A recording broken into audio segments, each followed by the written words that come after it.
la societat valorarà amb molt el sobreesforç que en aquests moments es faran molts ensenyants que cobraran menys, treballaran més. Que el mestre de primària passi de 24 a 25 hores o de 23 a 25 i el de secundària passi de 18 a 20, jo entenc que és una situació que està sent assumible.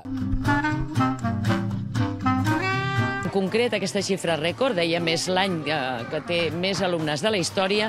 Tot i aquest increment de professors, encara quedem 1.500 professors per sota del que era la plantilla ara fa 4 anys, el 2011. Sindicat de Professors de Secundària, SPEC-SPS, exigim el retorn a les condicions laborals anteriors a les retallades del 2012. Reclamem tornar a les 18 hores de classe i fins a 24 de permanència al centre. Volem unes plantilles que augmentin d'acord a l'increment de l'alumnat. Si hi estàs d'acord, signa la petició a change.org.